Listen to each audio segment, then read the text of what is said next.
Me too. Shocked, actually.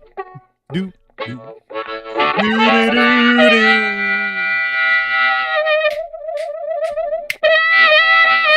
Oh, there it is. Hi, everybody. Welcome to Friday. Welcome to the podcast. My name is Dean, and we've got a whole show for you today. I should redo that. What? No, I like it. I leave it. I love the harmonica. That's Lachlan Cross, 957 Cruise FM in Edmonton. He's the host of the morning show there. Nice to see you today, Lachlan Cross.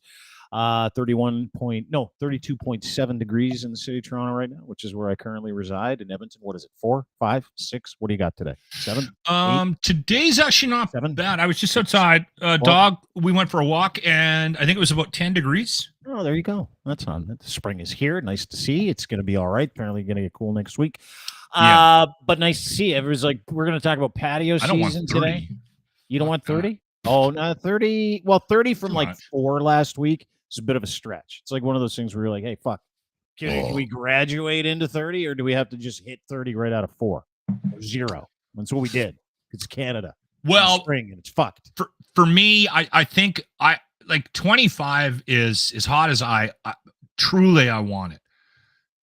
Unless I'm somewhere on vacation and I'm like, okay. Like unless you're intentionally going somewhere that's always 35.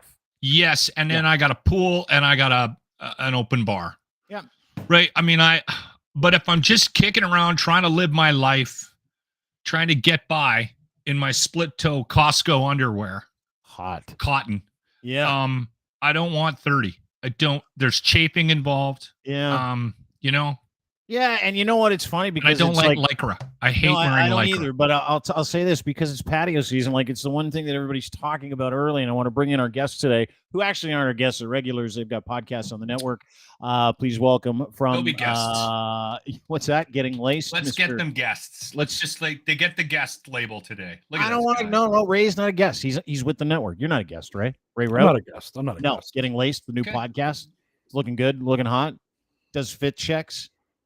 I want to talk to Ray about patio season, and joining us as well from Getting Sauce. So we got Getting Laced, Getting Sauce, the name of the podcast, our friend Ryan Lindley. Linz, nice to see you. You there? Whose camera might not work because he's outside. His camera's too hot. He set up this whole it's so hot in Toronto. He set up Ray. He set up this whole thing in his backyard. Go inside, Linz. He got his camera and he got his barbecues and his pits all set up, and he was like, I'm gonna set it up. So he spends the afternoon doing that, and he sits down, and it's like, camera's too hot. Can't do it. Did you see what he was drinking? Did you guys see what he tweeted? No, I just saw a dark oh my God, drink. I've never heard of these fucking things. And he tweeted a picture of a Tahiti. Do you remember Tahiti Treat? Mm-hmm. But these are vodka Tahiti Treats, and he found them somewhere, and he's drinking them today. What? And I'm like, oh my God, I want one of those. Oh, I've never heard of them, but I just saw Lynn's tweet about them. Fruit punch soda vodka Tahiti Treat. Do you, Ray, how old are you? 30, 35? 37. 37. Okay, you're a young guy. He might not remember Tahiti Treats. They might not have been around. Was Tahiti Treat around when you were around? I have no idea what Tahiti Treats are. Are you fucking serious right now? No, I'm fucking serious. You know what Tahiti Treat is? Not a clue. Oh, Ray. You have missed out on quite possibly one of the greatest drinks ever known to man. And it was only around when we were kids. Tahiti Treat. It's like a fruit punch drink that has 43,000 pounds of sugar in each can. Yeah. See, I love doing this show because it's like the fountain of youth for me whenever I come here. Yeah, you being the fountain of youth.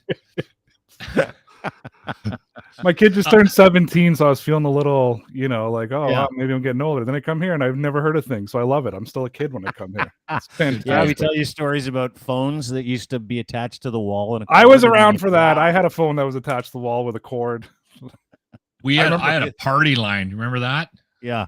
Yeah. I know you have like where the neighbors would be on the phone talking to somebody, and you had to wait for them to get off the phone with their mother in Saskatoon. Yeah. You pick it up, and someone like 2 doors down be like, I'm on the phone. Yeah. And you're like, oh, fuck. Sorry, Madge. Yeah. That was when I was like 8 years old. I would listen to other people's conversations and go, these guys are losers. Anyway, this is Tahiti Treat, Ray. If you're not old enough, which you're not, that is Tahiti Treat. It is absolutely fucking delicious. No idea that it was such a good pop. It really was. It was, you know what? I'm not a pop guy, but I remember a few pops.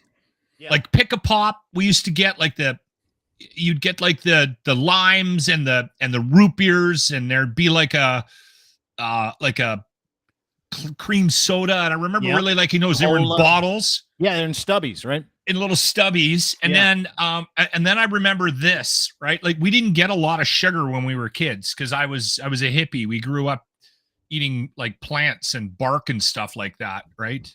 But when we'd go to our grandmother's place, we'd get like a chocolate bar and like a Tahiti treat, and it was just like, yeah, there you go. Now they've motored past even bringing Tahiti treat back for kids. They're like, just like, listen, fuck there's so much sugar in this shit. Let's just put some vodka in it and sell it to the adults. And apparently it is fucking delicious. By the way, Ray is on vacation this week. Ray's taking a week off, which is why he looks all olive skinned. Are you like me when you take vacation and you're at home and your wife's like, okay, this is great. You're at home this week. This is going to be great. I'm going to get some help. And I know your wife works at the same time. Are you like me where you're like, okay, this really isn't a vacation, so you kind of have to trick everybody thinking you're busy while you're actually chilling out at home? Yeah, so my wife gave me a list of about, I'd say 25 things she wanted me to do this week. Get ready for summer and get the backyard ready. What's on the list? So number 1 on the list was clean the patio. Number 2 was clean the deck. Done. Check mark, finished. Number 3 was set up the hammock. Done. Yeah. Number 4 was pick up the dog shit from the winter, just a pile from the winter. Oh, that's the worst, isn't it? Yeah, it's still there. So I never got past number 3. As soon as the hammock was set up, I dodged the backyard and made sure I stepped in the right places. And I'm so tanned because I didn't leave the hammock in the spot it's supposed to be left. I strategically moved it throughout the day so I could get the full sun in the backyard because, I get some shade areas. And I went around, and then she'd come home and I'd go, oh, what a day. I would what a day. Yeah. What a day, honey. Yeah, dude, this is Ray apparently picking up dog shit in his backyard. That's him on Twitter. That's me. That's me. Look how hard I'm working. He just does not care. That was always the shittiest part of going on vacation when I had little kids, right? It was like, hey, glad you're home. Got some things we need to do this week. And I'm like, I always got to pass for all that stuff that we had to do during the week, or the little jobs that you had. I always got to pass for that stuff. And then when she starts including it, it's like you realize that when you're an adult male, right, or female, right? I think women are way nicer than us. But when you're an adult male who doesn't like to be at home with the kids a lot, right, when they're little, and you're at home with the kids, you quickly realize after you have kids and you go on vacation, work is your vacation. Oh, yeah. Like going to work is like a vacation from all the shit that you don't like doing. And everybody here on this panel is agreeing. I'm correct, right? Everybody? Yes. And so I remember the first 3 years I was in Toronto, I banked, I think, 9 weeks vacation because the option was either go home or take vacation. I didn't take vacation for 3 years because I took like 4 or 5 days off here and there. I'm like, I don't like vacation. You also hated your wife, and that's true. So you were trying to avoid spending time with her. I get that. Yeah. I am the guy though that gets things done. I'm a task guy. Like I would. But you do it when you're on the phone and doing other things. I'm like amazing every time at I getting talk shit to you, you're done. folding laundry or hanging a shelf or doing a little bit of HVAC work, replacing a filter. Like it doesn't matter to you. You keep doing stuff all the time. I just go. Ray, I think is sort of wired like me, right? Ray, where it's like, nah, I bust my hump all week, and you get a week to relax, and you're like, I've worked for 51 of them. I'm not doing jack shit. I don't even care if it smells like dog shit in the backyard. I'm not picking that I'm up. a full bore go ahead guy. So like last year we redid our patio, did new stones, fixed the deck, fixed the backyard. It looked like 2 weeks worth of work, and I did it in 3 days. So like when there's a big job that needs to get done, it's like I start at 7 a.m. I go till 8 o'clock at night. Like I can do that. Right. But the list she gave me was putter work, and I don't like puttering around. I don't like doing all these little, like I just, it's tedious, and it just like goes if she on. said to you, I'd like you to wash all the windows, you're like, fuck that. But if she said, I'd like you to build me an outdoor fireplace, you'd be like all over it. I'd build the outdoor fireplace. And then like if she does give me putter work, I try to find the easiest way out of it. Like if it's we got to wash the windows, I get that like Mr. Clean attachment for the hose, and I just spray it at the windows and hope that it works well enough. But yeah, no, I hate puttering. So normally she saves like big jobs for me to do on these weeks off, like fix the ceiling, do this, like actual but this week was all putter shit. Not what you want to do when you got a week off and it's like 30 degrees outside and you pick the perfect week to take vacation. It's fucking April, right? Good for you. It's like Bahamas came early. Here's a question I have for you guys. Are you patio dudes? You like patios? No. I'll sit out. Patio guy, right? Oh, you mean at a bar? Yeah. No. I'm too OCD. I'm 100% a patio guy. I'll sit on the patio in November at a bar. Why? I love patios. Why? I love being outside. I like patios. I like being outside, but I'm not going to sit there all day. There's just no way. No, I hate it. I hate it. No. And I don't think it's because I quit drinking, but I've been invited like to 7 patios this week. It's like patio season, guys. It's Patio SZN. Let's go. Let's have a patio. And I'm like, why? Sit there, be hot, get hammered, go home. I don't understand it. And I never did. Like I'd see people go, let's go patio season. And I think when you're like coming out of spring or you're getting into spring out of the winter, you're like, oh, that looks refreshing. I get to sit in the sun, get hammered. But once you do it once, I find patio season's over. Like everybody's the same way. And to the end, it's like, oh, it's just part of the routine. Like I have no. I like going for a bite. You know what I mean? Like, like the wife and patio, I, but not to sit yeah, there. yeah. And I'm just not gonna. sit on a patio I know guys that all day. sit and take up residence for like 4 hours, 5 hours, right? Okay. Yeah, I don't understand. So I can't do misunderstood the question. See, I'm not a bar goer. I don't like going out, as many people in my life know. It's like if you want to hang out, come to my house. What do you mean? You don't like going to pubs? No, I got a patio back here. We can sit on my patio back here and drink all day, right? I'm not. But you don't drink though either, do you? Right? Like, not really. No, I'm not a big drinker. But I'm a big smoker, so I can sit on my butt. But like that's the thing. So if I go out, I usually want to drive. I don't want to leave my car behind. I don't want to get too stoned and not be able to drive home. So I don't like going out. I'd rather just come to my house. Everybody can come over to my place. I'll pay for your Uber home if you're concerned about it, and just we'll hang out in my backyard. But I thought we were talking just patios in general. So like if I go for a bite to eat, it's always a patio. Yeah, I don't mind that. Like I'm cool with eating on a patio, but like I'm talking about those guys like the patio creatures, right? Like people who's like, it's my season. It's patio season. I get done up. Like the ladies get all done up. They get the thing and they go sit. Then they sweat and they drink wine and then they sweat some more. It's like every time I see someone on a patio, maybe it's because I'm an old fuck. Maybe it's because I'm 50. But every time I see someone on a patio at the age of 50, I'm like, what are you doing? What are you fucking doing? Why are you there? We have this deck up here. I'm in the loft and my office is up here and we have a loft deck and I bought this propane table, so a fire table, and we got a couple of chairs around it, and the wife and I a couple of times we haven't had the weather for it, right? We've only been here since November and I think we've been out there twice.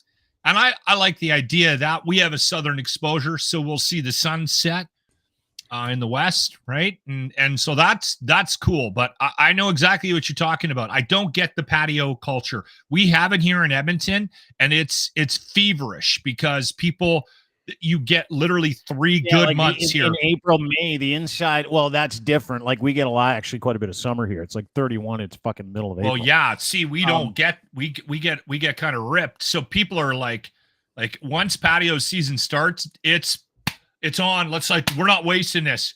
Every weekend I'm doing something summery. Like I was even thinking, because we have decent weather coming this weekend. It's supposed to be 14 tomorrow, 18 on Sunday. And if I go to a movie on Saturday night with the wife, I'm going to feel guilty that we didn't take advantage of the weather because it's few and far between. Like same thing with camping though, right? Like as soon as camping season starts, this province goes crazy. Like it's like, let's get out. We got to get out. You can't miss it. We got to take advantage of it. It's one of the differences between Ontario and Alberta, I think, right? Is I don't live next to or know anybody who's like, camping season's around the corner, guys. I love camping. I haven't been camping since I was 17. Me too. I fucking hate it. I hate everything about it. People who camp are people who are running away from themselves. No. That's my opinion. People who camp are people who are like, I just need to get away from here on the weekend and I need to be somewhere else so I can decompress. But when they go camping, they're like, oh my God, I'm still the same version of myself, only dirty. No, I love my camping. version of roughing it is going up to my in-laws' cottage in Muskoka. That's like a house on the lake, and it's got AC and heat and beds. And I tell people like, yeah, I'm roughing it. Like I'm going up north this weekend. And like, I literally I don't even, well, there was one July long weekend. The mosquitoes were so bad. It was one of those ones that they were outside all day. I didn't leave the cottage. Everybody's like, you going to come to the beach? I'm like, nope, I'll be fine right here. I'm not. AC's on, the satellite's working. I'm good. You guys enjoy the beach. Dude, I got a funny story for you. I hate camping so much that I remember 10 years ago, my ex-girlfriend was like, we have this camping thing. Our whole family goes. And I'm like, I'll take a flyer on that. I'm not going to go. Oh, you have to come. And, new relationship. And you're like, okay. All right. So she gave me the layout for the park. Everything was like, there's no bathrooms. You got to shit in a hole, that kind of stuff. I'm like, yeah, I'm not doing that. So I phoned a local RV camp about 20 minutes away. And I'm like, how much to rent a motorhome? And he's like, for the weekend? I go, yeah. He's like, $1,200. I'm like, Jesus, sold. Can you deliver that motorhome and gas it up and make sure the air conditioning's working? Make sure the fucking cable works. Because I'm like, do you have one with cable? He's like, yeah, for sure. Stanley Cup playoffs are on. This is like 10 years ago. I'm like, I don't want to miss a game. And so I show up to this campsite where there's like 30, 40 other people at this campsite, right? And they've all got tents and they've all got like pup tents and their gear and their backpacks. And I roll in and there's this 35 or 37 foot motorhome that they wheeled in, brought it into the thing, set up the canopy, the mosquito netting around the whole thing. And I'm like, all right, I can camp here.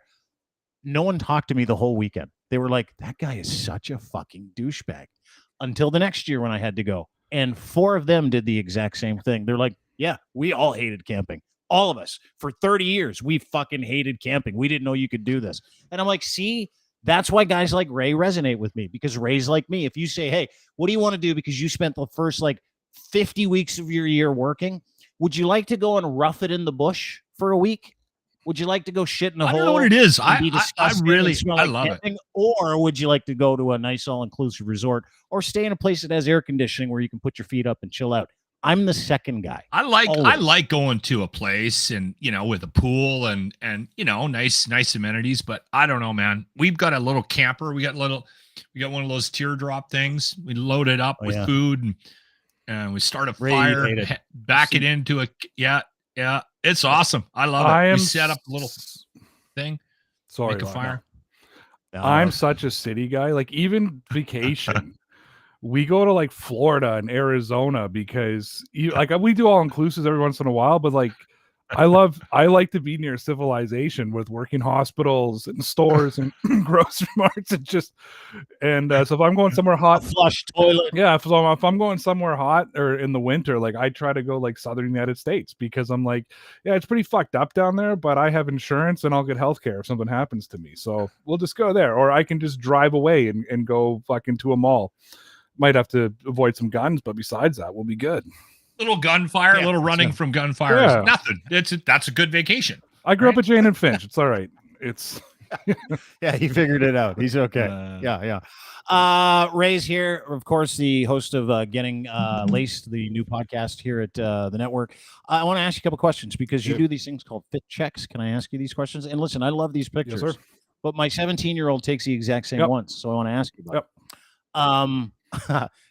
I love these because it's like you're doing what every 25-year-old girl does when she goes to a nice restaurant and she goes into the bathroom and the bathroom's really nice. That's what you're doing, but you're doing it in capri pants here. Like you give zero fucks. And I do like that about you.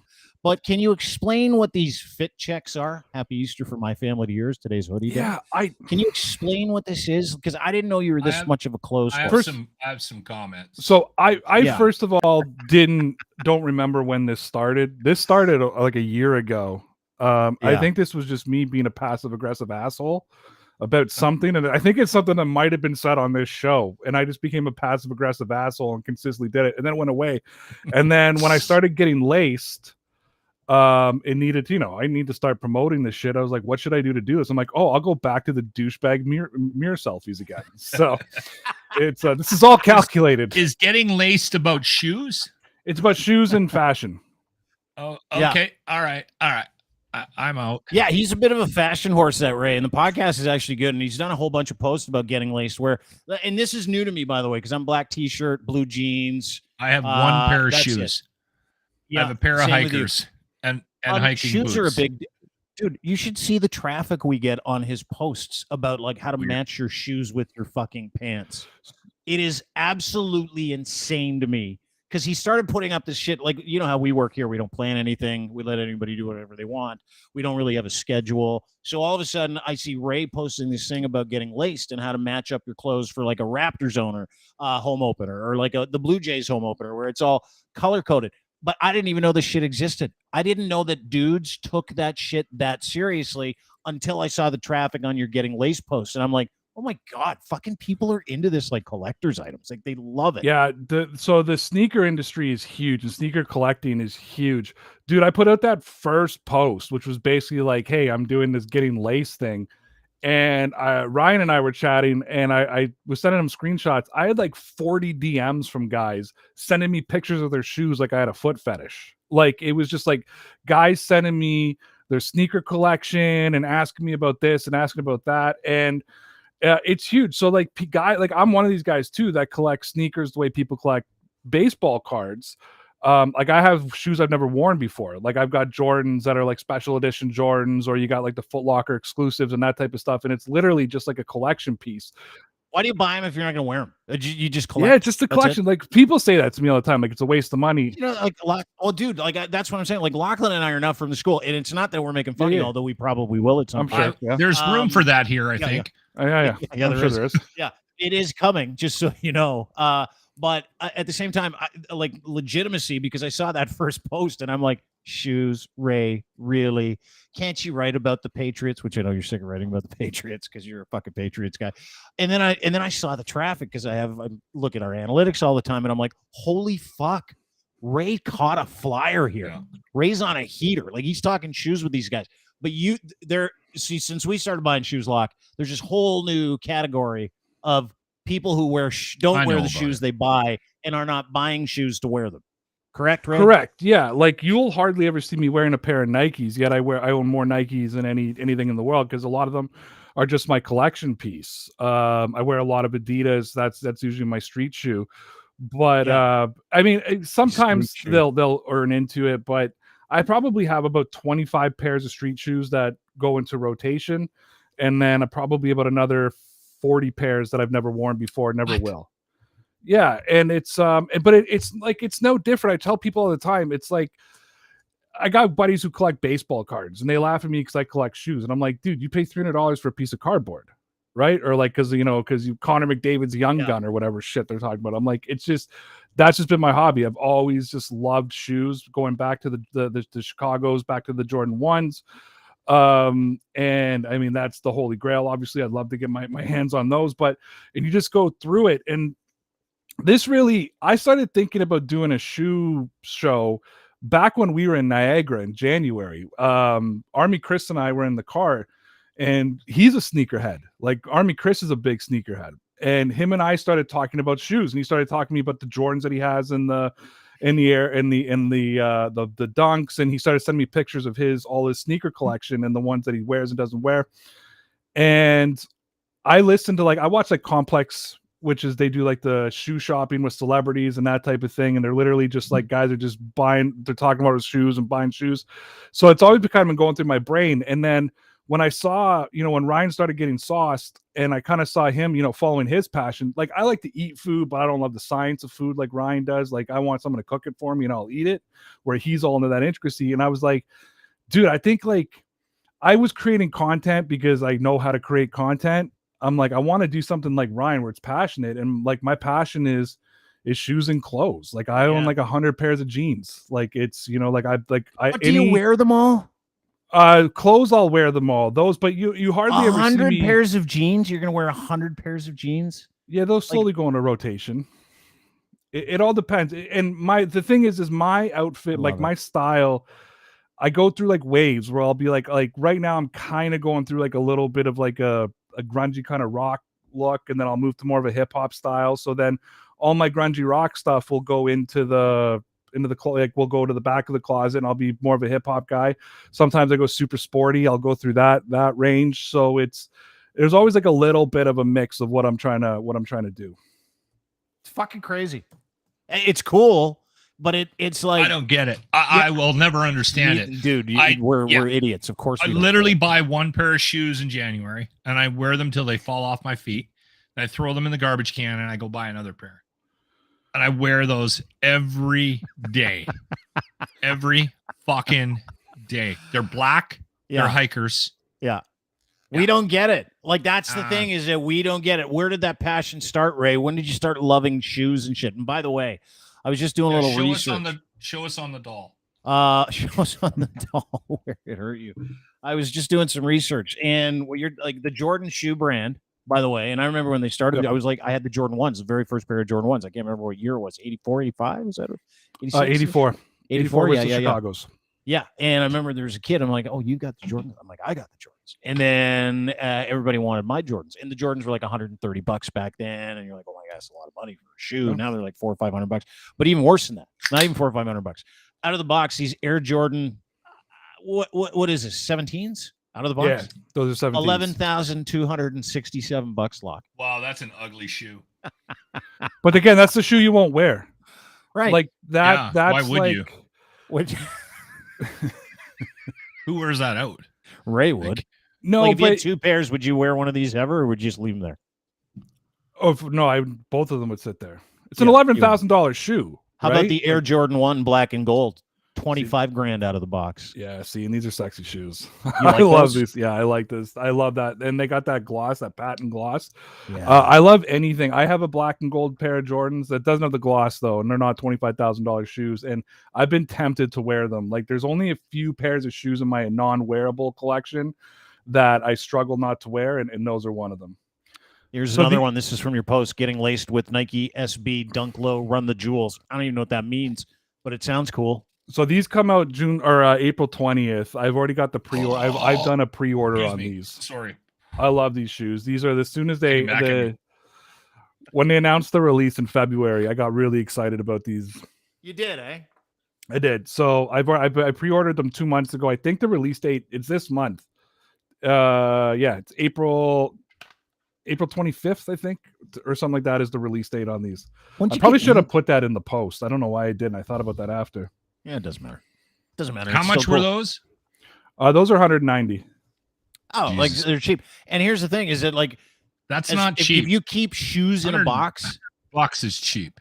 Yeah, like if you keep shoes in a box, they're like action figures now. Like 20 years later, 30 years later, some guy will ferret you out and go, "Fuck, what do you want for them?"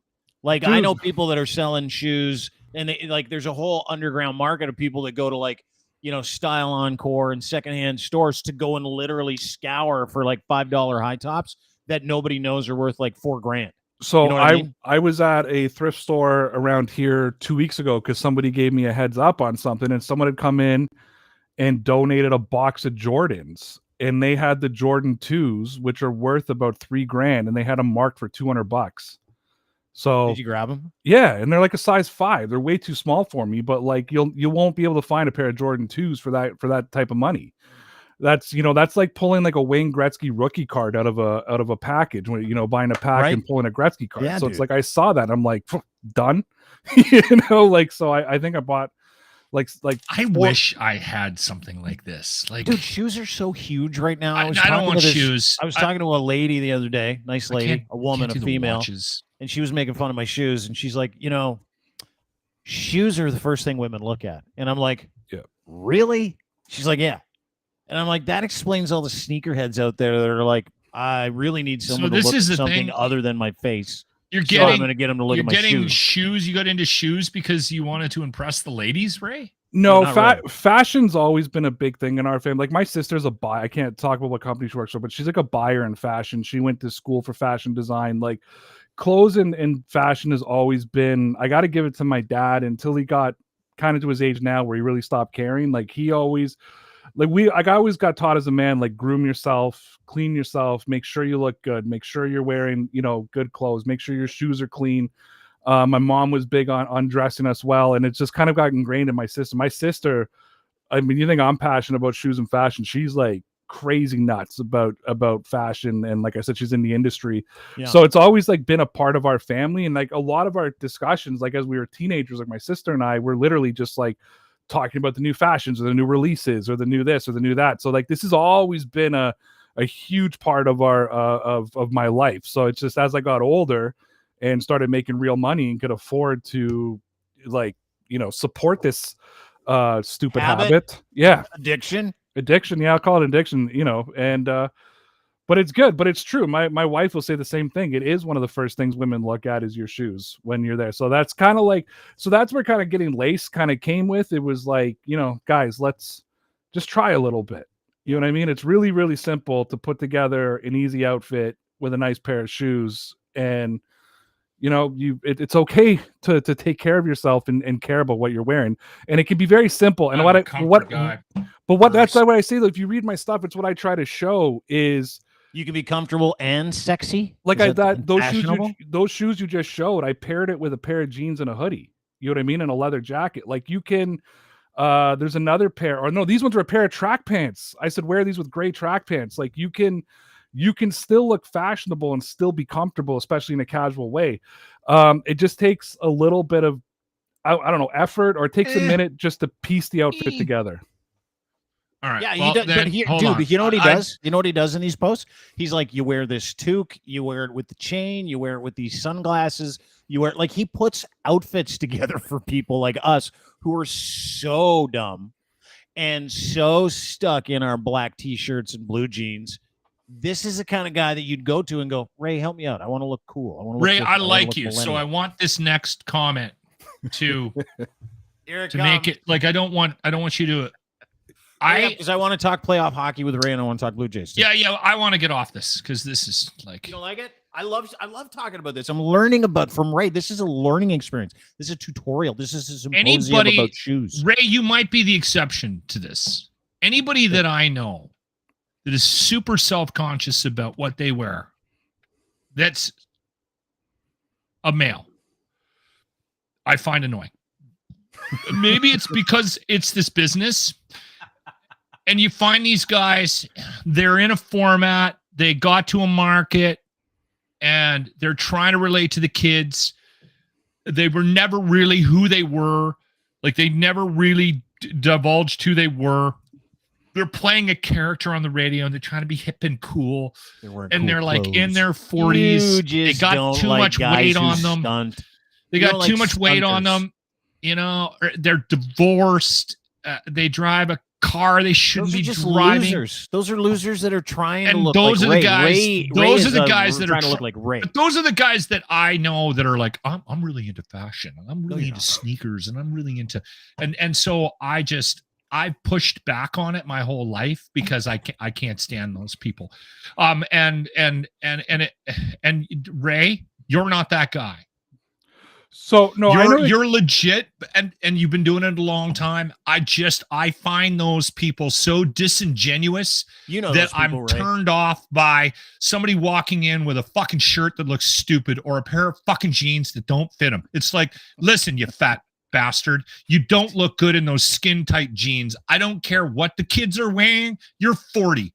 You have a teenage daughter. Right? You're divorced. You make half the money you should because you're giving it to your ex-wife. And listen, he's talking about someone specific You're on a new fucking diet fad every week because you're trying to shave some pounds off your fat ass so the pants that you were trying to wear look okay.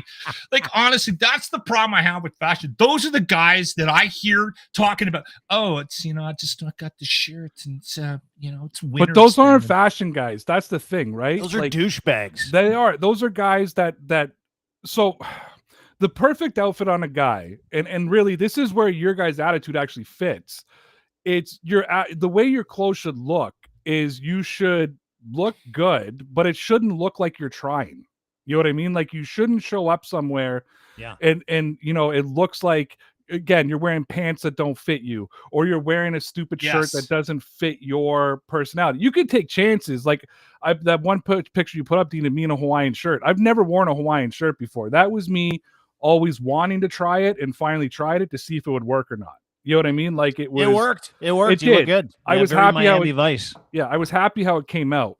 But it's like, so you can take some risks in what you wear, but I say that all the time. It should look like you're not trying. I mean, if you look there, I literally got like a blue, what do they call them? The beaters or undershirts underneath with an unbuttoned Hawaiian shirt and a pair of blue pants. Yeah. You know what I mean? Like, it's not like, I get exactly what you're talking about, Locke. There's a big difference between guys who like fashion and the guys who fashion is their identity. As much as I love fashion, they're and trying shoes, too hard to fit some kind of role they never should be. Yeah, exactly. Yeah, I've been married 18 years. I'm not going out trying to pick up girls. You know what I mean? So I'm not wearing clothes to try to impress anybody. I like to wear stuff that I feel comfortable in. I enjoy putting clothes on. I enjoy buying clothes. I enjoy buying shoes that match them. And that's the way people should treat fashion. I totally agree with you, though. People that fashion is their identity are not doing it right. Okay, good. Then we're on the same page. I wish, you know what? Honestly, I wish I was more into it because I would like to dress. I'm 6'4". I'm 230 pounds. I got a decent build. I could probably great ass, pull excellent off like ass. I got a good shitter. I got a nice dumper on me. I could probably pull off. I could probably. He's got a pull Kevin off Keirmaier like a nice, type ass, like a is suit. what he's got.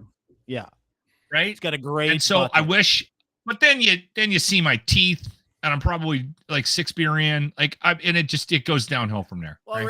Ray's gonna start a new podcast called Getting Braces after he starts getting laced.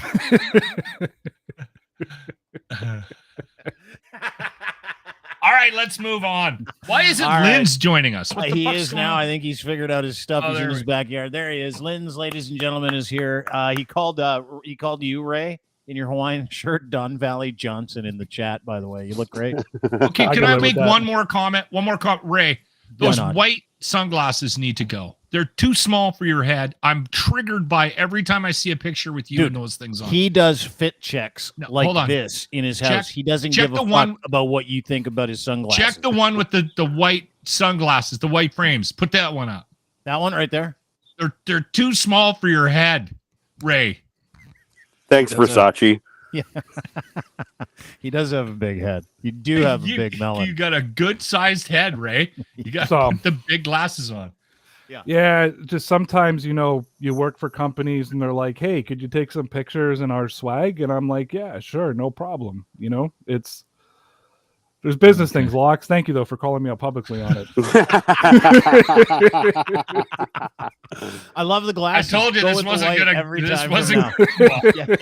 to. We didn't prep that part of this, so sorry to the client. Anyway, good to see you. Ryan Lindley is here from Getting Sauce. Ray Rout from Getting Laced. Ryan in the backyard. We're going to talk food in just a minute, but I want to get to Leafs. Tampa Bay. They start on Monday. I want to talk some Blue Jays. We're going to talk about Kevin Keirmaier's breathtaking ass, by the way. But what a jump the other night. Holy shit. Yeah, he's unbelievable. Yeah, he's endeared himself to the city. He's a fucking hero already. It's crazy. It drives me crazy. He was like fucking 9 feet in the air. What the hell was that? In the inning later, he crushed a dong for fucking everybody's like, oh, Kevin Keirmaier. Anyway, whatever. Leafs, Tampa, Monday.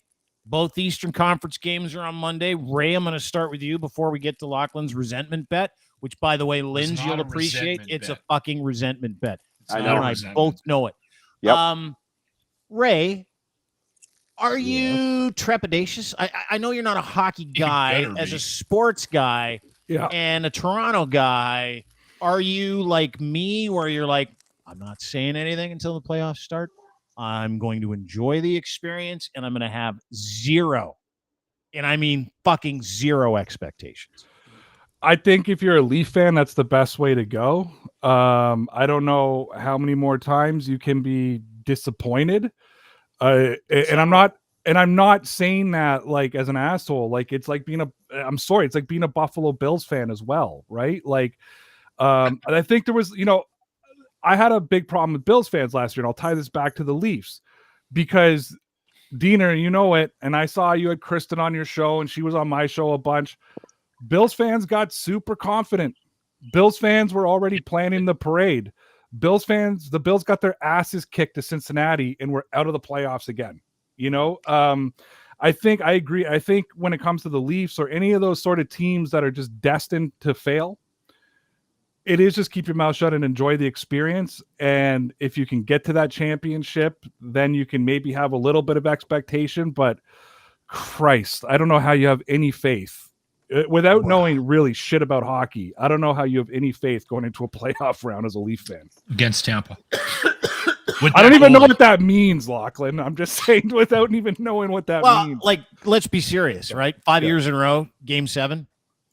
This is the 5th year. This year 6. 6 years. It's over half a fucking decade of the same like unbelievably painful result. It's like wide right. It's been 20 years in a row. It's been 20 years since the Leafs made it out of the first round. First round, yeah.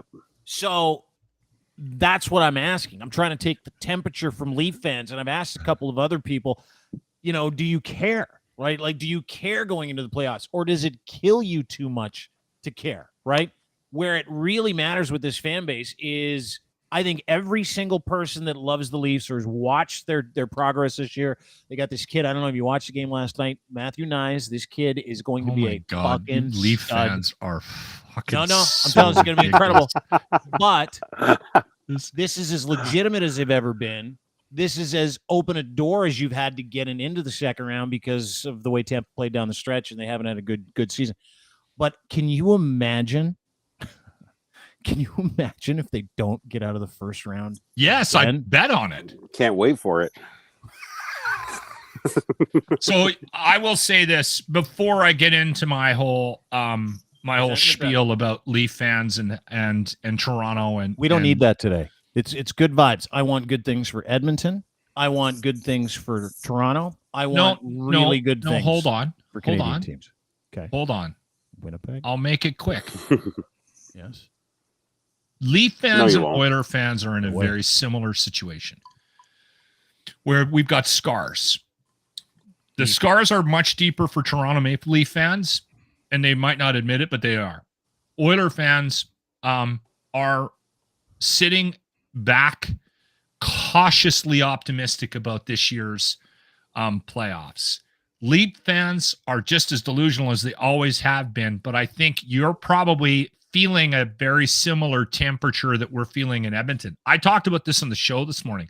I said to Grant, I said, it's odd. Like, I know people are excited about this team. I know the expectations are high. I know that most of the city really, really hopes for a run in this year's playoffs.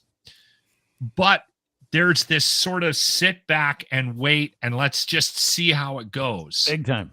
Yeah. And that's similar to Leaf. I'm seeing that with Leaf fans too, because I've been trying to troll the Leaf fans over the last couple of weeks to get them all wound up, and they're not biting. No. Right? Like they're not grabbing on to this red meat I'm throwing out there. I put $100 bet down on the Leafs to lose in game 7 in the first round.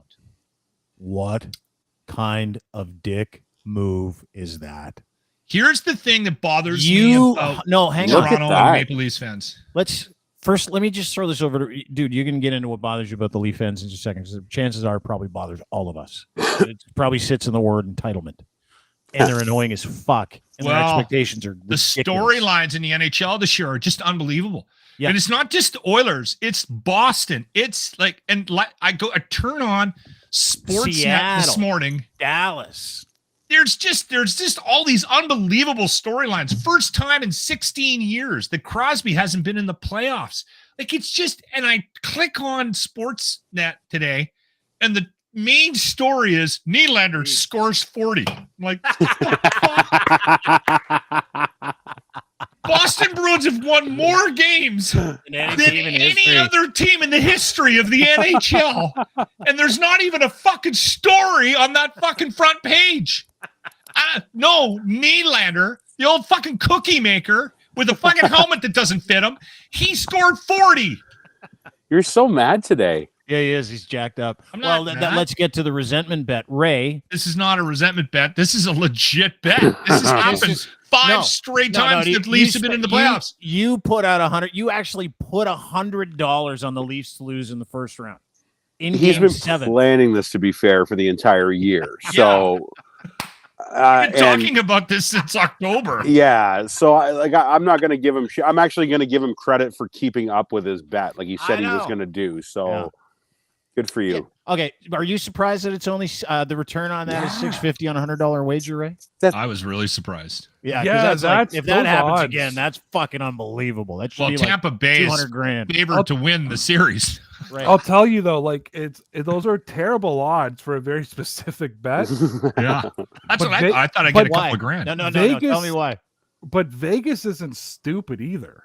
You know what I mean? Like Vegas is, and any sports bet you bet on, it's coming from Vegas. Vegas are the books that are running this. So the fact of the matter is that some mathematician somewhere, much smarter than the four of us, looked at the probability of this happening and said, "Yeah, these are like." Not only that, these are some like asshole in 6-to-1 Edmonton, odds. Alberta, Canada has been talking about it for a year. I have people sending me their bets. Yeah, I've got about 30 people that made the same bet as I did. Well, that's the other thing is that's a pretty, believe it or not, overall, even though it is specific, it's a very generalized bet. You could bet on what game they get thrown out in.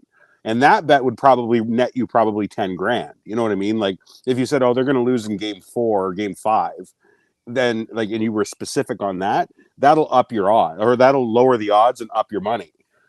So if you bet on that's the game, what I did. I put $100 for this series to bet the end on game 7. Tampa Bay Lightning to win 4. Oh, I missed the game the 7 series. part. Okay, well that is pretty low then. Holy shit, dude! Look at the bottom. Placed bet. So he actually put his money where his mouth is, and I actually give you a ton of credit, like Ryan said. Yeah. You placed a bet. Tampa Bay to win 4-3 plus 550. Series correct score. Tampa Bay versus Toronto. So it's a 7-game loss, right? Which would be the 6th in a row. The odds of that happening 5 times in a row, something like 1 in 800 million. It's gonna happen. I'm gonna win that 650. The odds of it happening are 1 in 1.2 billion again. And here's the thing about here's the Leafs. Incredible part about that. Still might happen. That's why the turn is shit. Honestly, the Leafs have a half decent team this year, right? They have some deficiencies. They're a lot like Edmonton. That's the irony of this conversation, is that the trepidation is based on hockey fans knowing what it is that this team is weak at, right? And I think the Leafs could take Tampa Bay because Tampa Bay isn't as good as they have been in the past. I think they could take them 7 games. Tampa Bay and the Leafs. I swear to God, looking at the two teams in the situation this year, I was going to make this bet anyway. I honestly think it's going to go 7 games. The Leafs have a better overall team. Oh, it can't. Tampa Bay even go 7 games. Tampa Bay it has the goaltending to take this to 7 games. That's what's crazy about this. Yeah, you know what's crazy is that your odds were better that it goes to game 7 than it goes to game 6. Yeah. Yeah. It's because they know. Yeah. Because they know it's going to happen. I'm telling you, I got fucked on this because I'll tell you this is the sharps in Vegas when they're making this bet, right? They have all kinds of information we don't have. Yeah. And so they set these lines, and this line is so ridiculous, as Ray pointed out. The odds are better when you get to a game 7 that you're going to cash in on this bet. It fucking scares me that Vegas is paying out $650 on $100 to losing game 7. It's like, oh my God, what do they know? Because, dude, like I know bets are there to be won or lost. I get that part of it. But these lines are set by guys who don't like losing money. Yeah. So, like, what do they know?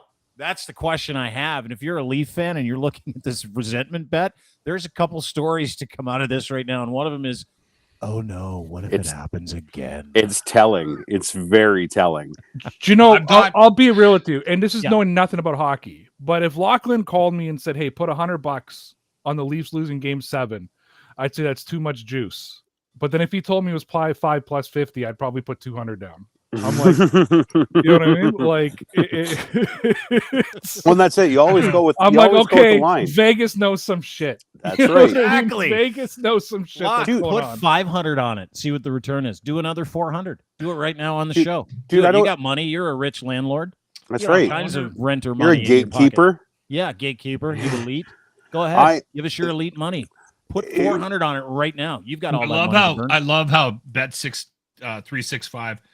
We have detected that you are attempting to make a bet from an unauthorized location. I've been doing it for like 6 months. Yeah.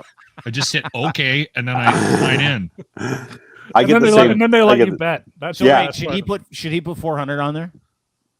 I'm not saying yes or no to that. I'm saying I would. I would put 200 at least. Yeah, put it. I would put 200. Here, I'll bet $500. He's got 1,000 pairs of sneakers he doesn't even wear. See what the return is on 500. Lock. Yeah. Futures Tampa Bay.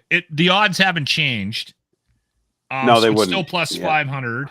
They do change occasionally. Yeah. Well, this is the wager. first. While he's doing it, this is the first year that I actually bet football. Okay, like I've been a football fan since I was younger, but this is the first year I actually actively bet. And what Ray said is absolutely correct. I did nothing out of the ordinary other than what they told me to do on the lines. And I came out. I put. I think it was whatever we got for free. I think we got like $250 bet credits when we started, and then I put $100 of my own money in. I walked away with almost $1,000 at the end of the NFL season this year, just by following what those guys told me to do. Just by listening to Ray. Yeah. $3,250. Hit it. Boom. I don't have it in my account. You don't have $500 in your account? Do you need a loan? No. I don't have it in Bet365.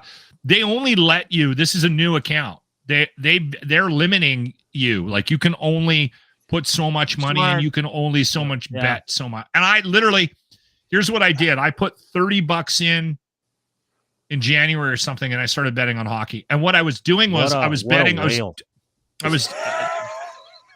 not a bettor. I'm not. Like I'm also an addict. So I'm a little worried about losing my mortgage on this. So what you do, Locke, is you get a VPN. Yep. And then you get into, so we have Pinnacle here in Canada, but Pinnacle US, really good. There's a lot of shit you can do on there. I made a ton of money on Pinnacle US last year in the NFL. But you know it, like you know sports, you know football, so you're gonna do okay. Get Ray's picks. Just get Ray's picks. If you're gonna keep being this degenerate gambler, just tell Ray, hey Ray, I need your help with this. Did you put another 100 on that bet? Leafs in 7. No. You'll be flying in a private jet to Vegas in no time, Lock. You know what I did? I put $30 in there, and then I bet on the Oilers to win, and it wouldn't pay out very much because they were favored to win or whatever. But I would also put like $5 on McDavid to score a goal or Lingon to score a goal or whatever, right? Like if I thought it was going to be a penalty riddled game, you got to put $5 on Leon because he's in the power play. And I made $100 quickly. That was my favorite part. Months, I made $100, and my whole purpose was I wanted to get to $100 so I could make this asshole bet for the Leafs to lose in Game 7. Yep. So it is a resentment bet then. You just there it is. Yeah, there it is. Finally came out in the middle of the conversation. It's not a resentment bet. It's actually an asshole bet. It's an asshole bet. No, it's not resentment, because if the Leafs actually win and they're the last Canadian team in the playoffs, I'll cheer for them. I've never got that. I can cheer for the Leafs. I grew up watching them. You can. Okay, so wait. If 6 teams are in the Stanley Cup Finals, the Stanley Cup playoffs, and 5 lose in the first round, you don't throw your support behind. You won't throw your support behind a Canadian team, right? Well, you won't want a Canadian team to bring the cup home for the first time in quarter century. No. Really? No. So, I guess I don't even know who the hell I'd cheer for, to be honest with you. But let's say I was a Leaf fan. The last thing I'd want is Montreal to win the cup. You know what I mean? Would you want the Habs to win the cup if you're a Leaf fan? No, I can't cheer for Montreal. Would you want the Flames to win the cup if you're an Oilers fan? Really? See? Yeah, you'd want it in Alberta. Yeah, for sure. Vancouver. I could cheer for Vancouver. I can cheer for the Jets. There is a real strong hatred for Calgary and Edmonton, I find they're ABC, anybody but Calgary. I enjoy watching Calgary lose because there's that rivalry. I said this yesterday on the podcast. I would tune into the Flames games every once in a while. I couldn't watch them because the broadcast crew was so bad. And Kelly Rudy, oh my God, I can't stand that man. Every time he opens up his mouth. You don't like Kelly Rudy, dude? He's oh my God, I can't. I hate him. This is just telling. This is all telling. I hate Kelly Rudy. Anything east of Saskatchewan, Lachlan can't cheer for. No, I can cheer for the Flames. I also loved it when it became obvious to me that Sutter was putting Lucic in the top 6 for the last couple of months. Oh my God, that gorilla! He's like a fridge on a dolly. Put skates on me and put me out there. I'm faster than Lucic. I swear to God, and I'm 53. Listen, and he's in the NHL, and he was in the top 6 in the Flames. Well, he's Sutter's guy. He's just just a hammerhead that likes to. We went through this. Hit people. Yeah, we went through this. It's that Pat Quinn situation all over again that Dean brought up on the pod. Yeah, it's exactly the same thing. Where Pat Quinn knew he was out, and he played Wade Belak 20 minutes a game for the last 7 games of the season. It was one of the greatest experiences in my life. I didn't know that happened. I love that. Go get him, kid. Total true story. Total true story. I remember asking him, like, you played a lot today. He's like, hey, Quinner's putting me on the PP. Quinner's fucking out. Blue Jays lost last night to the series against Detroit. I want to bring this up. As great as this team, they backed into one of the games because of some terrible pitching from the Tigers. But I just want to bring this up. Kevin Keirmaier is your everyday right fielder. Kevin Keirmaier is a legend in Tampa Bay. Kevin Keirmaier has already endeared himself to the city of Toronto with an incredible catch in the batter's eye where he leapt over the fence, maybe 10, 12 feet. Can't tell you how high. He was maybe 15 feet that he jumped. It was maybe ridiculous. 30. Bionic man. He really was. And then he crushed a home run, and he was talking about – and he did all the right things when he came. Like, all the right things when he came to Toronto. He's like, I sit in my truck and sing the Canadian national anthem sometimes. And I'm like, no, you don't. But that's a great lie to tell the people of Toronto. Did you guys hear that? And goddamn right. He's like, it gives me chills when I hear the national anthem. I've been singing it on my own in the bathroom for years. I love Canada. I'm like, no, you don't. But that is a fucking great thing to say.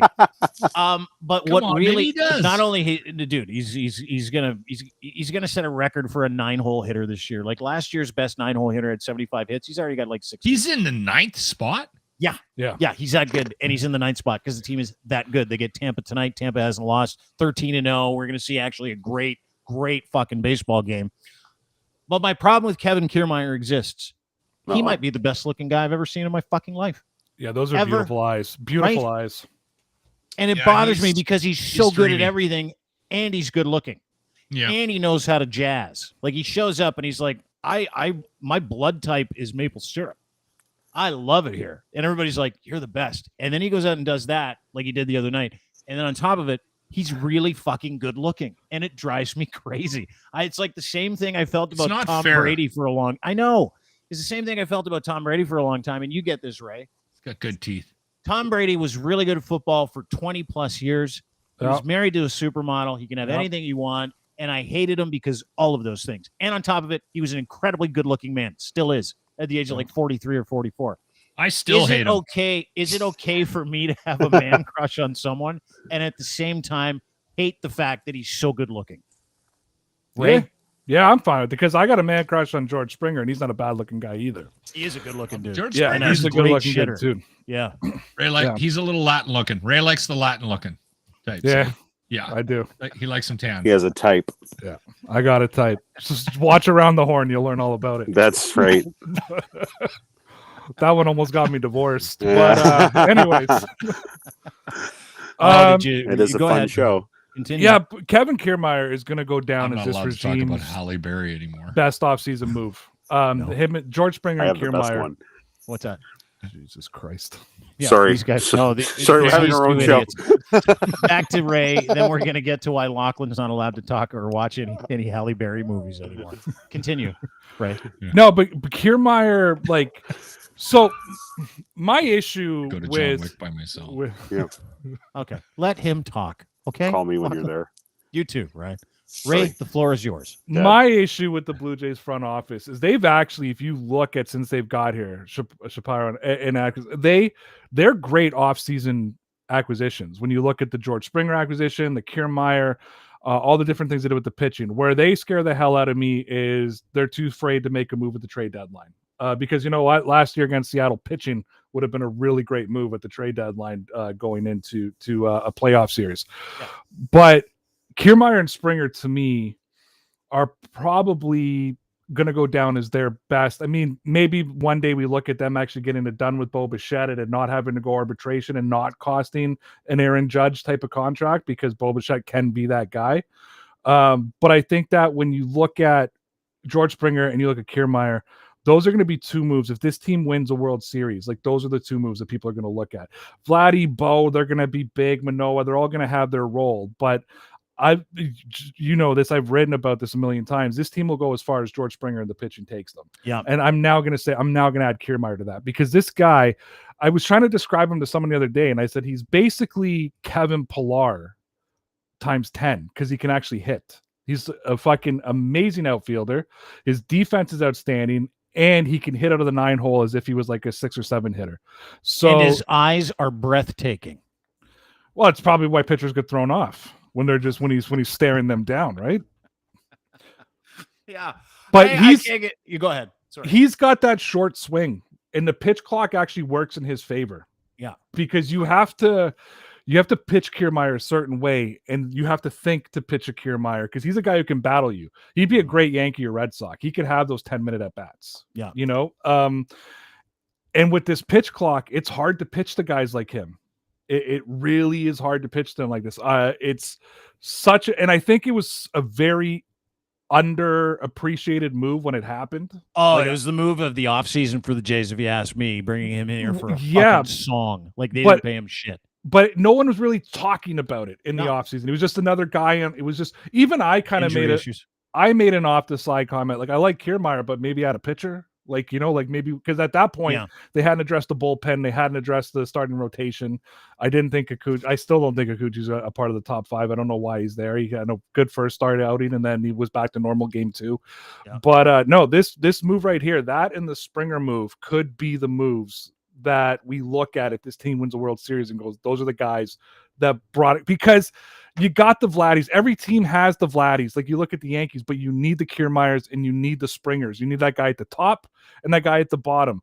Like, you don't even need this lineup to turn over. You just need to get to 9, because you could go Springer and then or you could go Kiermaier to Springer and then Bo and Vladdy. It's fantastic.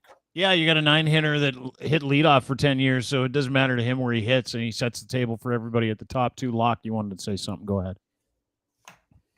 Oh, sorry. I got you muted. My bad. Sorry. Which I muted both of us. Yeah, I did. Okay, hold on. Ray get through his soliloquy. Ray, I wanted to hear what he had to say. That was very well put. The one thing that I disagree with you on that was I remember trade deadline last year. And I remember everyone was saying, you got to do this, you got to do this, you got to do this. And there was all these rumors about things that they were doing, that they were going after. And they were making they were getting themselves in the conversation. But players didn't want to come here.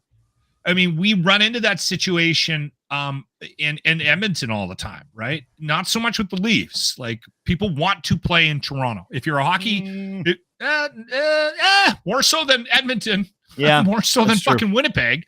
Yep. Right? Like, so I think that was a situation when you have to take those kind of hits on the tax dollars, and it plays against them.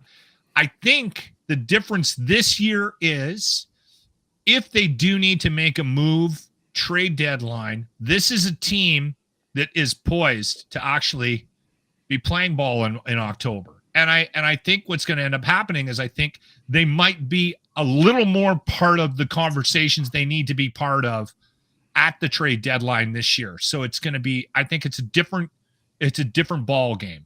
Mm-hmm. So a different ball game. Well done. Way to pun that right up. Ray, nice. Go ahead. Yeah. So, and I fully admit to everybody that I've got a lot of bias against Shapiro. I hated him when he walked in here. I hated when he chased Alex out of town.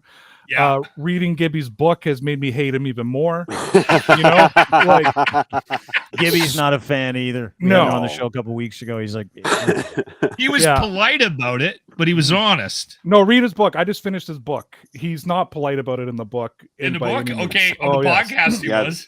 No, yeah, he's not. He's very blunt. I may have played that interview off where I'm like, hey, I read the shot you took at Mark and Ross, and it just seemed like everybody wants to. I didn't see any heat in there. And he's like, no, me neither. It was a nice little thing. It was pretty hard. It was like a good dragging.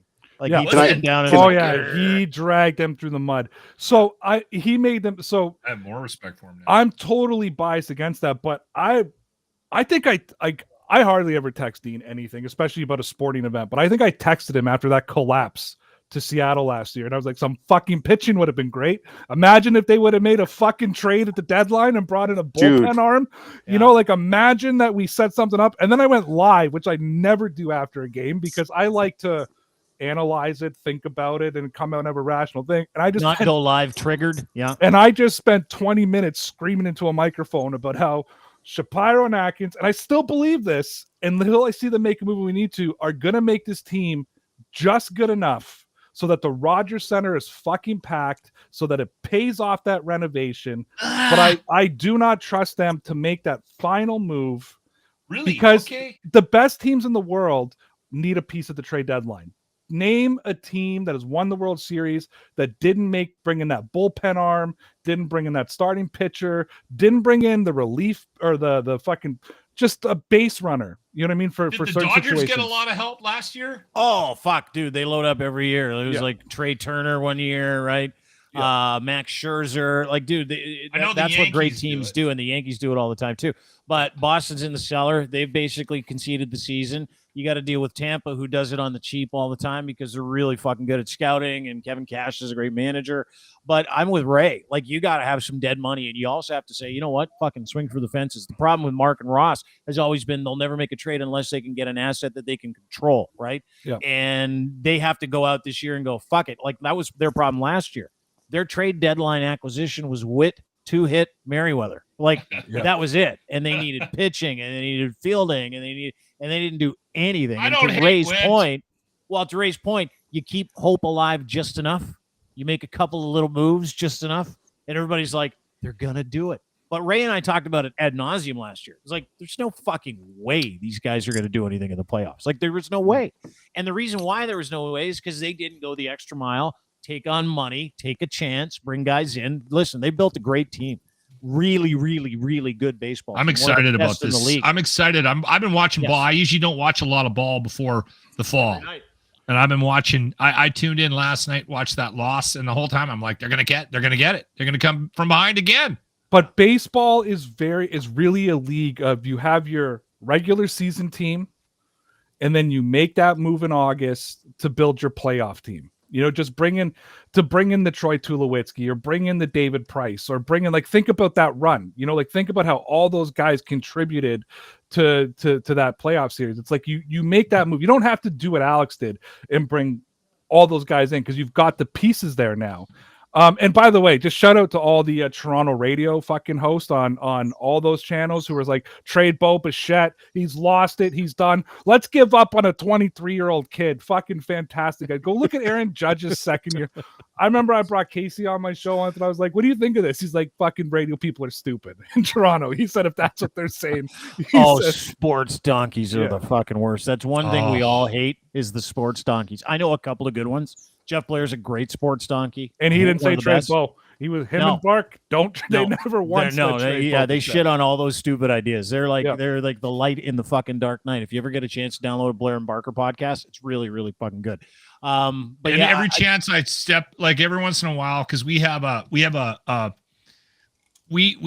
a guy on the show that does a weekly hit with us about the Oilers, and we talked about it, and I was like, said to the boss, I said, I can get some guys. Like, I can get some guys that are known for sports, but I said, there's this guy, and they're a blog company, and they're making some noise, and he's kind of funny. He calls himself Bag Milk. We'll get him on. He's great. So we get this guy every Wednesday, we chat Oilers, but you can have any conversation with him, right? And he's not a sports donkey. He's very passionate about the Oilers, obviously.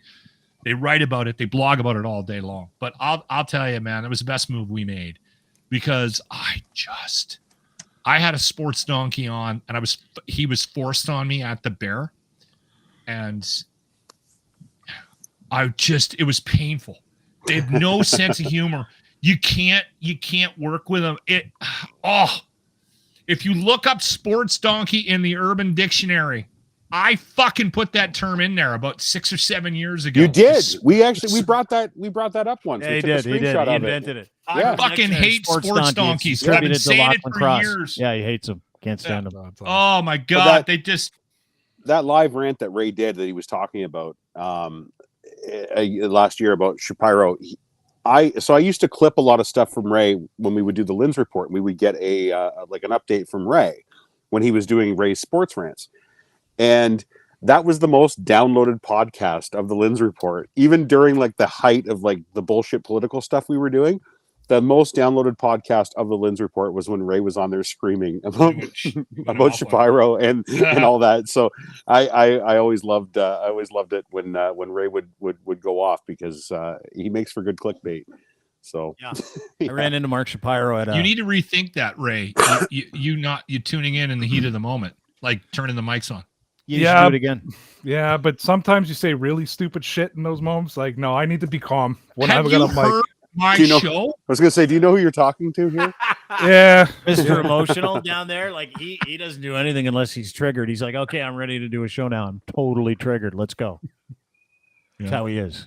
No, Anyway. there's only been a couple times in my life that I've done that. And then I went off, I wasn't live, but I recorded a video immediately and posted it when the douchebags at Canada Soccer, when they cut the funding for the women's team the year of the World Cup, right? This year. That was bullshit. That fucking set me right off. So I try not to react to those things. I try to take a breath, but yeah, those are the couple of the moments that I just said, fuck it. I'm just going to scream into the fucking camera like a douchebag in the parking lot at my kid's volleyball game. And it's not the only, by the way, that's his go-to place for venting. Just so you know, it's the I've car. gotten phone calls about stuff in our professional life outside of here where we bounce shit off each other about our careers. And every time Ray's outside of his kid's volleyball game and he's yelling profanity, he's screaming. I'm like, you're not in the gym, are you? Do you guys, it's when you 2 hours. You know when you go to record? Yeah, I don't watch that either. You know when you go and record a video, every time I put up the video and I go to record, I immediately get this douchebag vibe where I'm like, and I do videos like just bedhead pressers in the morning sometimes when I want to address something. The best things ever. Oh, no, it's just the act of it. It's the act. Like, I don't know about you, Ray, but when you're like, here I am recording a video on my own, I'm like, I'm such a loser. I feel the same. It's that we all have this for I used to content. be like that. I used to be like that, but I've done it so much now just because if you're in the private content world, now I own being a douchebag. You got it, but you got to do that stuff. If you want to succeed in this game, you got to do this shit. Yeah. So I'll tell you a quick story about. No, you won't. Yeah, no, you won't tell us a quick story. Just why don't you just stop saying that? Yeah, it's not a brand thing. It's not like your thing. I'm not going to be able to let the story. Are you gonna title the book "Quick Story" at least? "Quick Stories with Locke"? Dude, no, he sent me like. No, I already have. He sent me a clip from it the the other day. It's actually quite entertaining because it's so bad. We had a good chat on the phone the other night, and I'm actually excited about the book. We've got some ideas that we're going to talk about later. And Ray, we're launching it on the podcast. No, we're not. And he's considering. Ray, you like this? He's considering having chapters in this book. No, I'm on chapter 4. I'm 5,000 words in. Are you actually writing a book? He is. Yeah, no, I'm actually writing a book. Yeah. It's called This Book Might Save the Entire World, and it's just story after story about his childhood. Listen, you cannot judge him. Nothing to do with the title. You know why you can't judge him? Have any of you guys read or heard Spare by Harry the Prince Harry? No, because I'm not a loser. Listen, that book has, I swear to Christ, how many chapters, Ashley? 84? 87 chapters. There is no continuity to the chapters. So whatever Lachlan's doing, he's at 5,000 words already, and it's only 4 chapters in. Keep going, because Prince Harry's book. I swear to God, he puts three paragraphs down in chapter 4, and then he says 3 more paragraphs, chapter 5. But it's the same fucking story. So Ashley was listening to the audiobook because it's him reading it, right? So, and it's actually a pretty good story. But if we're gonna judge people in their books, that's where we need to start. Okay, you need someone to help you though, but that's the thing. It feels like he just did it because you need someone to help you. I'm writing a book right now, and I had to. You're writing a book. Are we all Is it on books? shoes? I'm not writing a book. No, I'm writing I'm writing a fictional story. I'm out. You forgot. Books. I'm out. I'm not. You forgot about your book, didn't you, Dean? It's too many. No, I already wrote a book. It's called Eat the Shit, and I just haven't sent it to be published yet. Yeah, that's about the one. How to put roughage in every meal. Anyway, don't worry about it. Continue, Ray. Yeah, mine's just a fictional book loosely based on Joe DiMaggio's weird obsession with Marilyn Monroe. So it's about a baseball. I basically am encapsulating what happened in their fucking weird ass fucking relationship and how he was just an obsessive stalker. But I use fictional names. I'm not doing it like a biography. I'm just loosely basing it on the things that I've done my research on and writing a story. That's pretty smart, actually. Is there an American president involved in your book? There is. Okay, good. There is. Oh, it's all fictional one. Yeah. Interesting. That actually requires work, though. Like you research that. Lachlan is writing a book, pulling it right out of my ass. Yeah, and he's just free writing it. He's just like, sit in front of a computer. I legitimately think, though, genital warts. I can't wait. Boom, boom, boom, boom, and then he puts it out. I legitimately I'm gonna take a break. That what I have to offer actually will be beneficial to a lot of people about the fucked up way we all communicate. Honestly, I swear to God, I had, and Ray, you don't know this, but there was a tipping point for me this year. On a communication between Dean and I, and I've gone to my wife for years. I'm giving him the reason why I'm writing the book. I've gone to my wife for years on giving me advice on how to communicate with people because I don't communicate well with people. I just don't. I ruin so many relationships based on my lack of ability to read a room. Chapter 5: How to bulldoze every conversation. Yes, exactly. Exactly. Do you think it's an accident, Linz, that I'm in this? No. So anyway, I go to her and she says, we're having this back and forth about the fucking merch thing. And both Dean and I don't give a flying fuck about the merch, like none of it. And I'm like, this is just driving me crazy. And I've been trying to back out of being involved in it for months. But Dean doesn't want to seem like it doesn't matter what the politics of it is. He's trying to be nice. I'm trying to be nice. So we're going back. She goes, use the sandwich method. So she explains the sandwich method. Say something nice. Yep. Tell them what you think, and then end with something nice. And I'm like, that's fucking bullshit. So I write the fucking management email. 101. I write the sandwich Pierre. bullshit email, and I even point out that it's bullshit that I don't believe in. My wife gave me the advice. Let me just quickly, I'll let you tell the story. Let me just give these guys a little context. He sent me an email, and the start of it was, and I quote, "My wife told me to use the sandwich method in this email, so here it is." And I'm like, "Oh, for fuck's sakes!" Okay, your hair looked great last week on the podcast. Continue. Yeah, go ahead. Yeah, and it was some bullshit thing in the front end, and I'm like, he's not going to believe any of this. The sandwich method of conversation stops actually working the second you tell the person you're using the sandwich method. How do you not know that someone's doing that? I know all the time. I would exactly that it's bullshit. So I was pointing out that it's bullshit, and I'm like, so anyway, and then Dean responds back a couple of hours later, and guess what he uses? The sandwich method. Bullshit fucking stoicism, and I'm like, I'm writing a book. I am writing a book. Let me tell you exactly how I feel. So anytime there's conflict, okay? Anytime there's conflict, I always sit and listen to the conflict, and then I address the conflict. I never go, oh, that's terrible. Yeah, let's fucking get mad. Because there's one thing I hate, it's complaining. People who complain drive me crazy. So anytime Locke and I talk, sometimes we'll start talking, the complaining starts to steamroll. So what I do as a point of like strategy in every conversation where there's conflict or someone's trying to figure something out, someone will say, I'm doing this. And I'll go, no problem.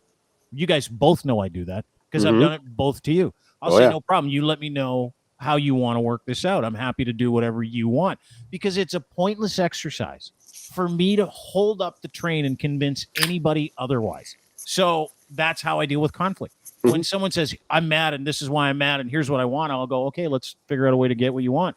And you know what everybody does? They all do the same thing.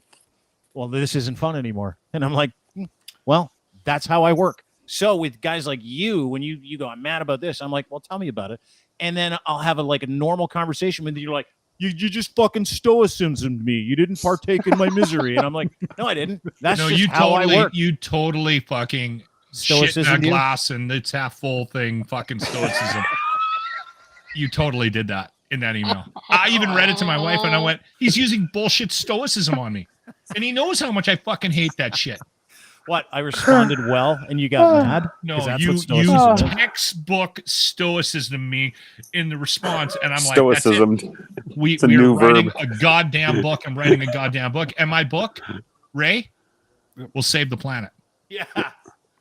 Yeah. I'm looking forward to it. Yeah. I am too. I cannot wait. I've got so many ideas for like marketing this book. I've got so many ideas for law. I can't wait for. Ryan's in charge of marketing. I can't wait until he goes like and he does readings at like a Chapters or an Indigo. Yeah. Come Chapter see. 1. The time my grandpa fucking kicked me in the ass. Yep.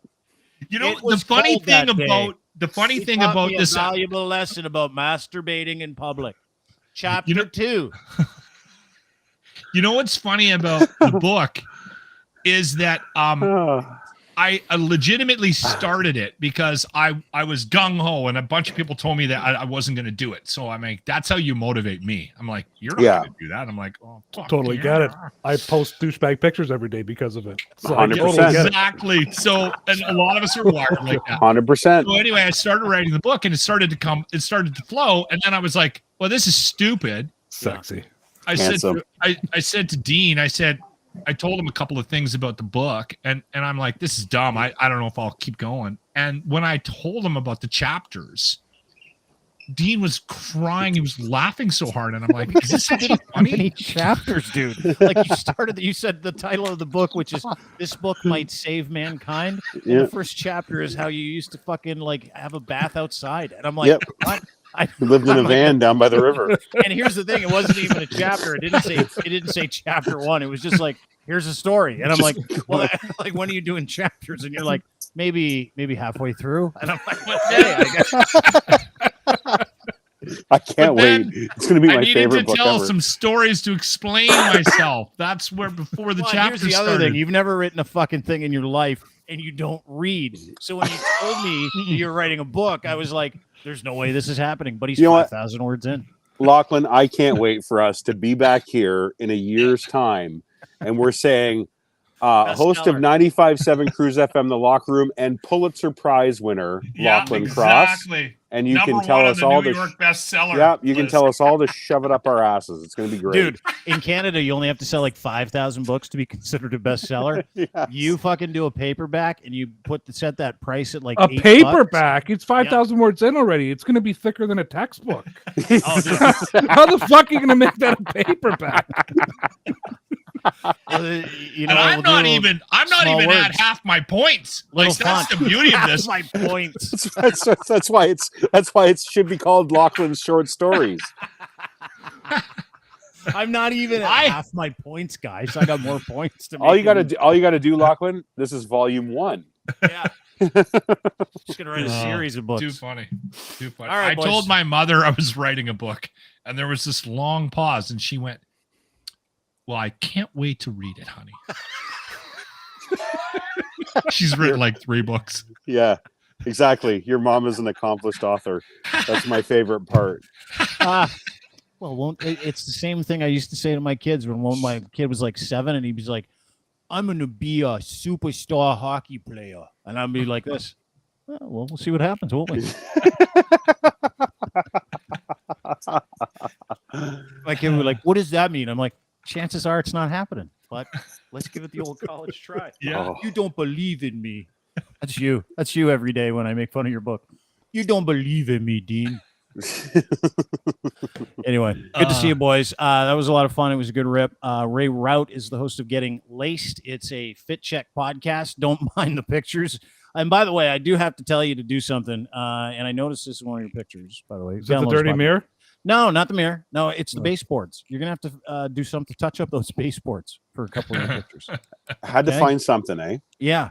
So first of all, that unit to the left is a built-in that I've been working on that's not done yet. So the baseboards will get finished after that. Okay. I'm just saying. It's just do a fit check. Well, maybe you could do a fit check that was on the honey-do list. Maybe you can do a fit check Actually, on some contractor clothes. It was. Finish the install was on there. And you I'm like, I built the thing. Why the fuck do I have to install it? He's drinking lattes and eating scones with me at Cheese Boutique yesterday while he's got all these honeydew jobs that are well, the worst part is I had to build that thing because ran out of space to put my shoes. So my wife wanted me to build something specifically so I got somewhere to put shoes. Hey, hold on. Before we go, where did you get the Tahiti Treat vodkas? Yeah, we were talking about when you were having issues with your Wi-Fi there. When it was too. Yeah. I got those at the LCBO here, and it's the first time I've seen them. They were on the shelf, and I brought it to the checkout, and the guy's like, "Oh man, you're lucky you got one." I'm like, "Why?" He goes, we can't keep them, and once they hit the shelf, they're gone. I guarantee you, I'll go back there right now; they'll all be sold out. So, it's just like you remember when you were a kid. By the way, except there's vodka in it, and it's dangerous as fuck. It's so good. It is. How many have you had? Good. I only had one. We only bought two because I wasn't sure how they were going to be. Because I thought, oh, it's just another ripoff, but it is. It's nostalgia marketing. It's really working. We don't make new movies. We just remake movies that we loved as kids. And now we don't make new booze. We just remake drinks when we were kids and add vodka to it. It's a great idea. And it's working. Did you hear about Sunny D vodka drinks? Yes. We do Sunny D. We do Pop Shop Pop. Hey, we do... Whoa. Sunny D is releasing a vodka version of their fucking drink. Yeah, exactly. So, and I'm going to Swear to God. I'm doing a nostalgia food and drink post coming up this weekend, actually, on crier.co about why I think we're doing this. And I think it's something about getting us back into a comfort zone. Psychological. We're all looking. Yeah, we're all looking back to the time when everything was okay. Everything was fine. And we're all craving that comfort and that warm embrace of obviously now vodka. But back when you were a kid, the flavors of your childhood, everything else. Like we did, like I say, like those Pop Shop Pop ones from last year, insane. Like they went, you couldn't buy them. You couldn't find if they came up with a new one. I tried the watermelon one once. It tasted like the watermelon sour candies or whatever. Was it awesome? You couldn't find it. Yeah, it was amazing, and then you couldn't find it because they would market the shit. I'm out glad of you can't find it. As someone who quit drinking 5 years ago before all the cool shit came out, I'm glad you can't find it because it pisses me off that you get to drink stuff like this. I'm in Alberta though. Sunny I'll be able to seltzer. Fuck. I'll be able to get those Tahiti treats. I bet. That Sunny D though, that I don't know about you guys, but if you ever drank too much of it, it would just give you the fucking fast poops like all the time. Runs? That's all you would get was fast poops. Hey, I don't like talking about poop on this show. Okay. We never had Sunny D when I was a kid. No, you were right. You just would. What would you do? You would. They would squeeze. They would squeeze berries and grass they found near the trailer that he lived in. Yeah. Make it into a juice. Yeah, that's right. Yeah. That's right. Anyway. That's fascinating. Well, have a good trip down alcoholic memory lane tonight. It's gonna be fun. Yeah. We're cooking. We actually have really cool cooking stuff coming up for getting sauced because of the weather, and I'm surprised about my camera shit just blanking out. But sorry about that. I was going to show you what we had going on, but we have everything stuffed jalapeno peppers, stuffed mushroom caps with the venison that our buddy Ray Ferron, that was at the cheese boutique. He brought us a bunch of like deer sausage. So I deconstructed the sausage and I'm making it into the actual filling for the mushroom caps with some Asiago cheese. And we're going to do a lot of fun stuff this weekend because of the weather. You guys are getting fancy. Yeah, getting fancy. Ray's getting fancy with getting laced. Lynn's is getting fancy with getting sauce. It's not fancy. It's pretty fucking fancy. That's pretty fancy. Yeah.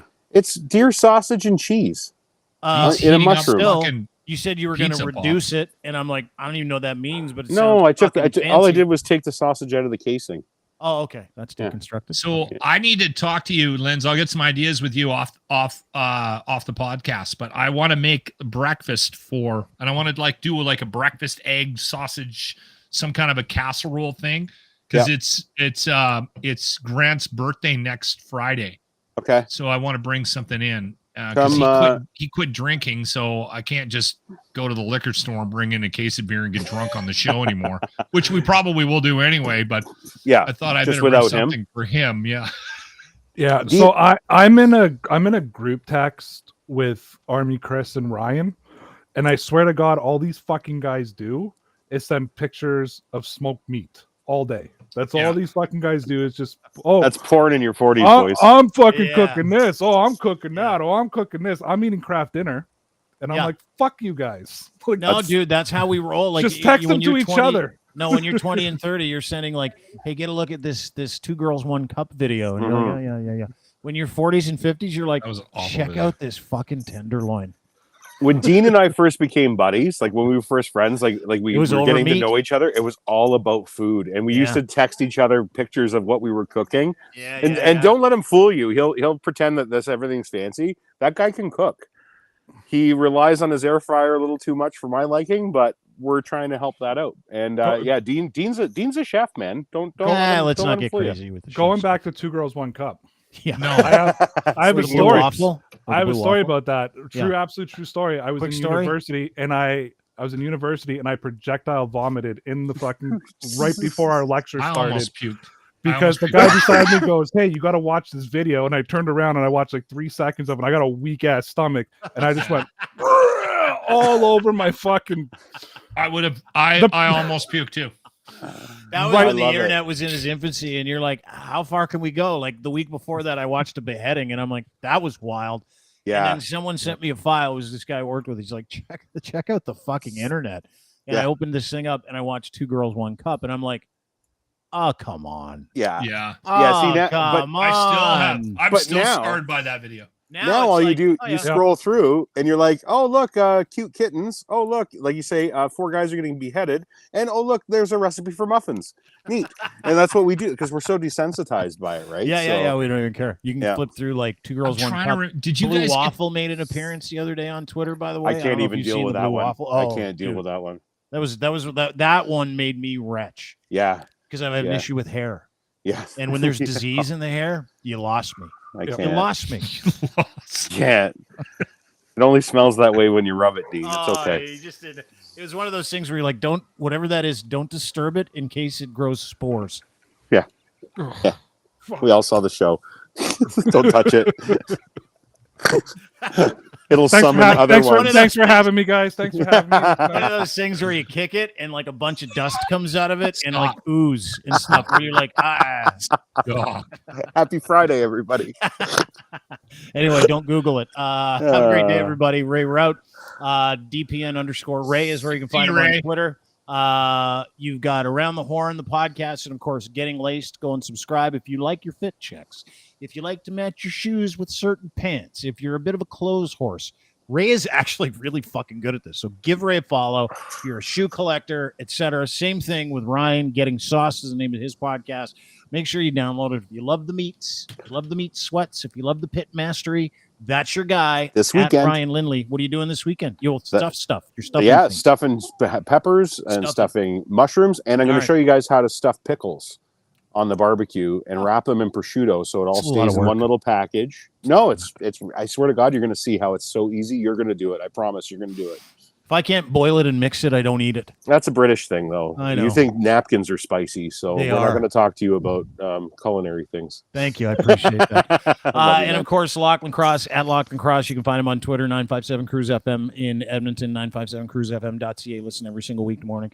Great to see you guys. Enjoy the weekend. First weekend before the playoffs. We'll see you on Monday. It was a great Friday. Don't forget, everybody, Monday, Wednesday, Friday next week. That is our new schedule. Let's try to get Jack on Monday. Well, I tried to. Can you DM him again? Jack Michaels? I'll go do that right now. I think he's on his way to Grand Prairie today. He said he was going to do it, but he was a little tied up. So let's get him in on Monday. Rachel Dory's going to join us on Monday, too. We're going to talk a little playoff hockey. That'll be fun. Awesome. She's a bit of a spitfire. She's super funny. Really excited to talk to her about internet dating, too. Apparently, there's this new thing. I didn't know if you guys know this. It's called cheap Tinder dating. Did you guys know this? That sounds like a good tease. Yeah. So cheap Twitter dating, and we'll teach you how to do Tinder on Twitter. That is next week with Rachel Dory, ladies and gentlemen. Ray, great to see you. Ryan, great to see you. Locke, great to see you. We'll see you guys next week. Have a great weekend. Later, boys. Take care. There you go. The fellas from CryerMedia.co. Find everything each one of those guys does. CryerMedia.ca or Crier.co. Crier.ca. That is the home of our new home. That is our new home. It's not the home of our new home. It's our home. It's where we all operate. Oh, that was fun. Have a great day, everybody. Enjoy the weekend. It's going to be nice and sunny, a little cool next week. We're back next week. We'll kick off the playoffs with Jack Michaels. Rachel Dory will stop by as well. That all happens on Monday. Have a wonderful afternoon. Thanks to our friends at Cantork for making this possible. My friend Colin Livingston, maybe the greatest beauty on the planet. He's getting ready for racing season. Yeah, that's right. He's a kart racer and IndyCar. And He's teamed up with Alex Tagliani, Cantork, one of the sponsors for Team Tagliani.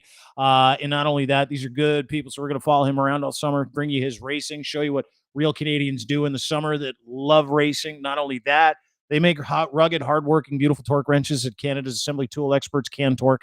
And they're the leading industrial tool experts in your field. They offer you the very best sales, service, and rental, calibration, maintenance, custom fabrication of industrial torque tools. No matter the scale of your bolting project, they have your solution. If it's railroad, heavy machinery, big industry like nuclear, metal, doesn't matter what it is. Heavy machinery is these guys make everything for things you can't find solutions for when it comes to loosening and fastening bolts. It's just that simple.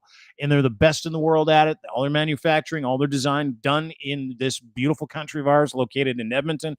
So if there's a need that you have for Canada's assembly tool experts, rugged, hardworking, beautiful torque wrenches, go to cantork.com today.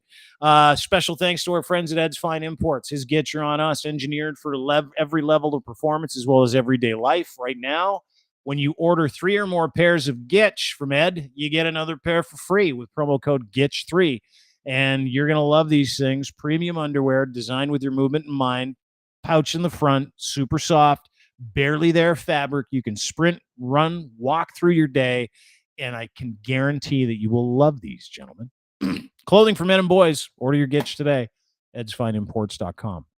Last but not least, in trouble with the law? Have something bearing down on you legally? Are you in Southern Ontario? Here's an address for you, kivlaw.ca, Southern Ontario's best defense lawyers. Anything that happened in the car, anything that happened with white-collar crime, maybe some civil litigation, wrongful arrest, anything that you did that requires excellent legal counsel, Kivlaw defense lawyers have your guy/girl. Speak to a lawyer now by going to kivlaw.ca. You can also email Robert, the principal, Rob Kivlikin, one of the beauties, kivlaw.ca or robert@kivlaw.ca, and he'll get back to you immediately. He knows his clients need honest answers. Your situation is very difficult. He is fully prepared to come and meet you where you are and help you through your process. Kivlaw.ca. That's it for us. Have a great day. Really appreciate you being here.